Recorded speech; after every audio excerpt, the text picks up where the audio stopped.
Well, we have our semifinals. We have Manchester City versus Real Madrid, Inter Milan versus AC Milan. These are going to be some massive semifinals. Now, being a Chelsea fan, I'm a little salty, I'm not going to lie, because yes, we did obviously lose to Real Madrid, but we did the double over AC Milan, and they are now in the semifinals. So had Chelsea maybe had a different draw, this could be a whole different scenario, even though this entire season has been all over the place.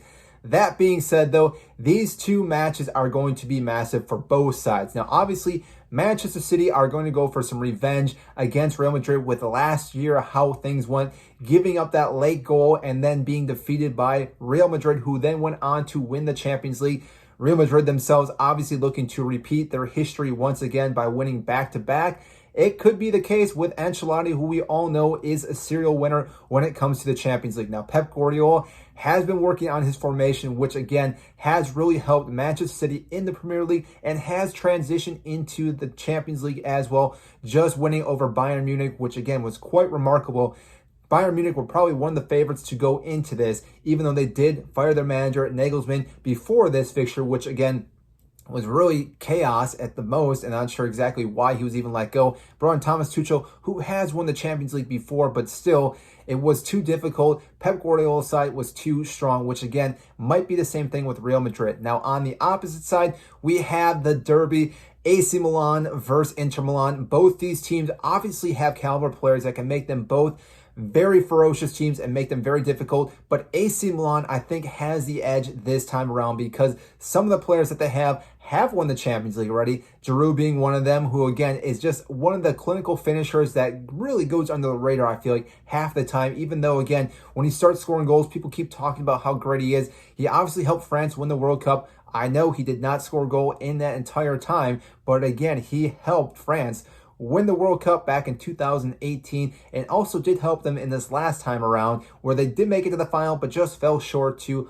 Argentina. Now, along with that, Rafa Leao from AC Milan is going to be one of the more difficult tasks for Inter Milan to deal with. And if they do make it on, whether that's going to be Real Madrid or Manchester City, they're going to have to deal with him as well, which we all know he is this caliber player that can really turn a game around, which we did see in this second leg against Napoli. Again, just dribbled and glided past the entire Napoli defense and did play the ball to Giroud, who found the back of net, but it was because of that run, which again is why AC Milan are now in the finals. Now, with all four of these teams, again, I am predicting that Manchester City and AC Milan will make it into the final, and from there, really anything can happen because it is just the one game. It's not a two-leg fixture. If it was, I obviously would be saying that Manchester City are going to win over the two-leg race, but because it is just the one game, anything can happen at that point, and I have a feeling that AC Milan might be able to counter Manchester City's formation that they've been running, the 3-2-4-1, because with their wingers that they have, they're able to get past some of these defenders and again create chances. And if they do create those chances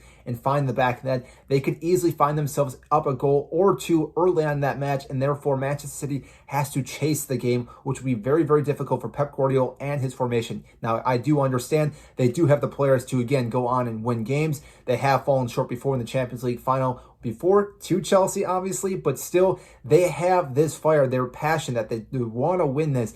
Pep Guardiola has been so dry in the Champions League for so many years now. Obviously, he's been doing his best to get the right players, to get the formation correctly, and to win it once again with Manchester City for their first time ever. And if he's able to do that again, he may go down as the best manager ever to grace this entire world because he's changed formations, the play style, everything about this guy, again, is just rooted with his knowledge, his genius skill sets, and because of him, again, football has not been the same, and it never will be probably after him whenever he does retire, which won't be anytime soon. But because of that, though, I could see him still winning this overall with Manchester City because this is probably one of the better squads they have, especially with Erling Haaland this season, who again has been so dominant, not just in the Champions League, but obviously in the Premier League itself. So that is all we have for you today. It is the Final Four, the semifinals, my prediction on who's going to win.